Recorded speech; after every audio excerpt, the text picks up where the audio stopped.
Después de darle un rato a la cerveza con Neil, tuve que ir por más. El trabajo de la oficina estaba casi hecho y Neil paraba en casa de Brian y Brian le invitó a cenar. Yo dije, vale, y como estaba un poco animado, no me di cuenta de lo que iba a pasar.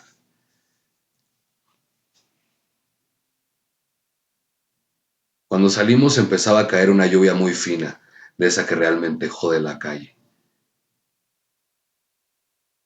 Pensé que iba a conducir Brian, pero se colocó al volante Neil. Obviamente, ¿no? En fin, pasé atrás. Vi montó delante con Neil y empezó el viaje. Por aquellas calles resbaladizas y cuando parecía que habíamos doblado ya una esquina, Neil decidía girar a la derecha o a la izquierda. Pasábamos junto a los coches aparcados con la línea divisoria de solo un pelo. Claro. Solo como un pelo puede describirse. Un leve desvío hacia el otro lado habría sido el final para todos. ¿Cómo manejaba este cabrón? Está chido. Sí, Lo entendí, era su plaza de toros. Neil debía haberlo calculado, aquel movimiento, pero el asunto no terminó ahí. Íbamos ya a mucha velocidad y el otro coche que se acercaba lentamente del Boulevard Hollywood estaba a punto de impedir el giro a la izquierda de Carlton. Siempre recordaré el color de aquel coche. Tan cerca llegamos a estar, una especie de gris azulado. Un coche viejo, coupé, encogido y duro como una especie de ladrillo de acero rodante. Neil se desvió por la izquierda.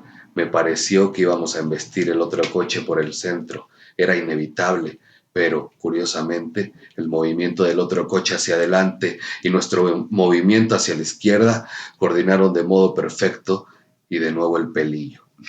Neil aparcó el coche y entramos en casa. Joan sacó la cena. Creo que estuve demasiado tiempo bebiendo y hablando con Cassidy. El cuidador de niños no hacía más que hablar de Hemingway. Me comparaba más o menos con él. Hasta que le dije que se callara y fue al piso de arriba a ver cómo estaba Jason. Y unos días después me telefoneó Brian. Murió Neil, murió Neil. Mierda, no, dije. Luego Brian me explicó algo más del asunto y nada más. Sí, no había duda. Tantos viajes, tantas páginas de Kerouac, tanta cárcel, para morir solo bajo una gélida luna mexicana. Solo, ¿comprendes? ¿Ves los pequeños cactus miserables? México no es un sitio malo simplemente porque esté oprimido. México es un mal sitio simplemente. La vida. Verguero. ¿Ves cómo miran los animales del desierto? Las ranas cornudas y simples, esas serpientes como hendiduras de mentes humanas que reptan, se paran, esperan, mudas bajo una muda luna mexicana, reptiles, rumores de cosas contemplando a aquel tipo allí, en la arena, con su camiseta blanca de manga corta. Neil había encontrado su movimiento, no hacía daño a nadie, el tipo duro de la cárcel, allí tumbado junto a una vía férrea mexicana. Esa única noche que estuve con él le dije, Kerouac ha escrito todos tus otros capítulos. Yo he escrito ya tu último.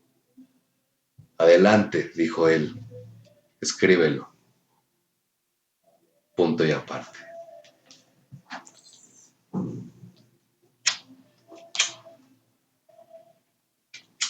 Muere solo. Y aquí en México. ¿Cómo ves la perspectiva de Bukowski? También era medio llevadito, ¿no, güey?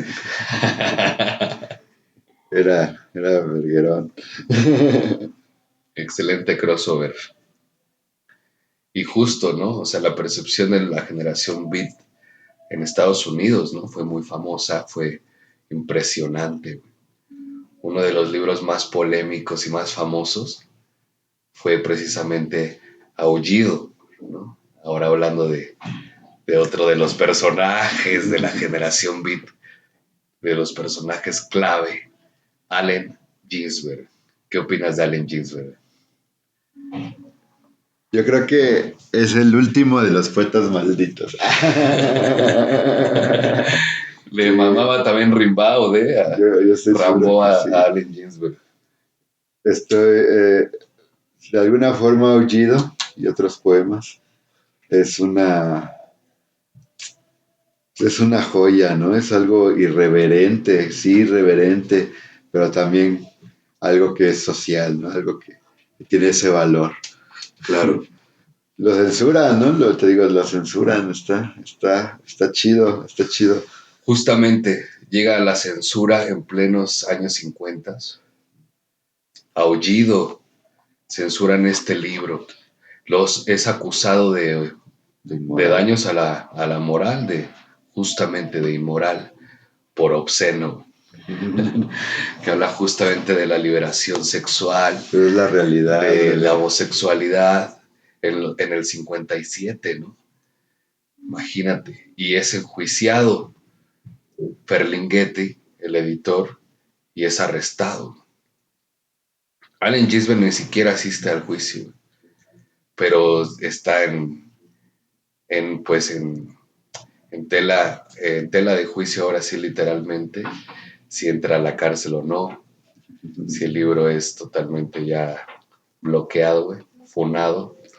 ¿Qué diría el siglo XX? ¿Qué diría el siglo XVI? Claro, ¿no?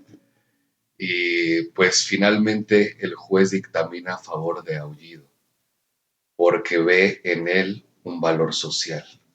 Claro. ¿Qué tan buen poeta eres para que tu libro por un juez sea considerado como un libro con valor social? Es la realidad. Censurarlo sería negar la realidad que estaba viviendo Estados Unidos en ese momento. Se hace famosísimo el libro y por ende Allen Ginsberg. Entonces, y Ferlinghetti pues con los huevos en la garganta, güey. Sale libre, ¿no? Sale sin problemas, sin cargos. Después de haber sido abusado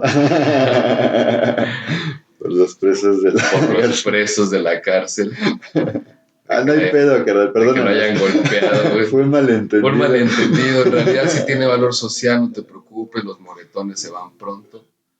Eh, Juégale, Babs. Una Juegue. nalgada. Hágale, hágale. Hágale. Creo que está muy interesante porque cumple un pilar, ¿no? En la generación y que pues también la relación de muchas corrientes filosóficas de la época, ¿no? Como lo es las corrientes hindús, ¿no? Creo que la generación beat también se ve muy influenciada por India, ¿no? Claro. Hay pues, un apogeo. Hay todo una gran invasión y sincretismo de todas esas culturas. Tanto así que pues hasta escriben textos. Jack Kerouac tiene algo llamado Los Vagabundos del Dharma. Son historias que él hace igual recorriendo la ciudad, pero ya no como el aventurero que se avienta un viaje de costa a costa, sino más bien como el carnal que de repente se exilia en la ciudad y camina sin rumbo, conociendo a las personas que la habitan, ¿no? Entonces, desde ese aspecto pues hay un llamamiento hacia el oriente. Un Hay, llamado hacia el oriente, sí, güey, estoy de acuerdo. porque, por ejemplo, también hay ahí haikus, ¿no? También eran fans de los haikus. Kerouac, por ejemplo, que hace que el haiku sea americano, ¿no? Y le llama pop. Quita la parte del conteo de sílabas de característico del haiku, de este poema de 3 líneas, Sí, que suele relatar el presente, ¿no? A diferencia de algunas otras formas de escribir que hablan mucho sobre el pasado o sobre el futuro, el haiku se concentra en el en el instante, momento. en el presente, y pues el haiku japonés, por ende, siempre tenía paisajes pues de allá, ¿no? Con lagos, con cisnes, Lotos, con lotos, con esta variedad de plantas, de hojas sí, las otoñales, ¿no? O estaciones. sea, y el haiku americano es un haiku de ciudades, de smog, ¿no? De de instantes de vagabundos, de borrachos, de melancolía Prostitutas. citadina, ¿no? Y bueno, eso, algo muy interesante lo que hace Kerouac con el haiku japonés y le da esta identidad, ¿no? Yo creo que muy ¿Tienes buen libro? interesante.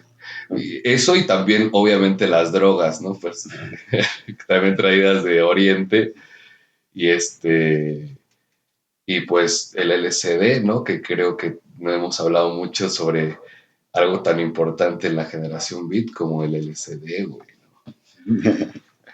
¿Tú cómo ves la relación del LSD con los beatniks? Interesante pregunta.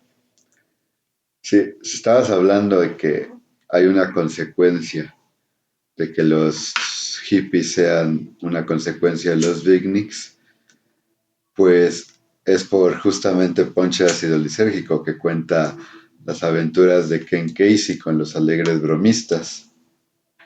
Ken Casey, pues es famoso por escribir Alguien voló sobre el nido del cuco, Que de hecho es una peli que también, es la ¿no? peli Que donde protagoniza protagoniza Jack Nicholson. Jack Nicholson, sí es cierto. No, y es una peli que ha dado a innumerables referencias. O sea, los Simpson hacen toda una serie de capítulos donde referencian a Atrapados sin salida, que es como se llama, como se traduce la peli aquí en México. Sí, sí. Está interesante, es una actuación y fue una peli muy premiada. Es del 75, me parece. 70.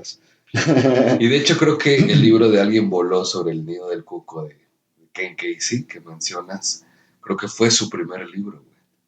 Este, Fue su primer libro. Fue, fue un libro que ya tenía, bueno, más bien, él ya escribía para la universidad y él ya era escritor, pero por parte de la universidad, sí, a alguien voló sobre el nido del cuco, sí podría decirse que es un libro ya como independiente. Ok, En él trata de narrar como esa negligencia, esa negligencia en el tratado de la salud mental, que era pues en un tiempo pues lo drástico sometían a los pacientes a lobotomías, ¿no? Las lobotomías son prácticas que hacen una trepanación, o sea, perforan tu cráneo, cortan partes de tu corteza cerebral y pues te ponen a darle, ¿no? A la vida, bueno, te tratan. Obviamente todas estas cosas y te dicen, siempre hágale, ay, dicen, hágale hágale, nuevamente, jueguele. jueguele. Entonces, obviamente todo esto pues reflejaba a pacientes que pues ya quedaban con pues deficiencias, ¿no? Ya eran incapacitados para hacer muchas cosas del día a día. Entonces, Atrapados sin salida realmente habla de esto y de los electroshocks, ¿no? Sí. Pues, de la terapia con electroshocks. Entonces, Atrapados de salida, La cual, paréntesis, también sufrió y vivió Allen Ginsberg y es una parte central también de Aullido, el tratamiento que tuvo con el electroshocks. Continúa. Se cierra paréntesis. entonces, Ken Casey, él experimenta ese lado ese lado médico porque él se ofrece como voluntario para pruebas experimentales con pues drogas psicotrópicas. Entonces, él experimenta o tiene sesiones de LSD controladas por parte del hospital que se administraba estas medicinas a los veteranos de guerra. Entonces él va como voluntario, él vive experiencias con el LSD y eso es lo que lo transforma. Entonces él comienza a hacer pues sesiones o mejor dicho reuniones donde invitaba a las personas a que fueran a escuchar rock psicodélico. Bueno, ya en los 60, estamos hablando de eso en los finales de los 50, principio de los 60, entonces estamos viendo que él reúne a gentes y jóvenes a fiestas donde todos ya llegaban colocados con el SD. Entonces eso es como lo que lo empieza a caracterizar como ese precursor del movimiento hippie. No puedo decir que era el único, porque muy probablemente ya había en otros estados haciendo lo mismo, otras personas.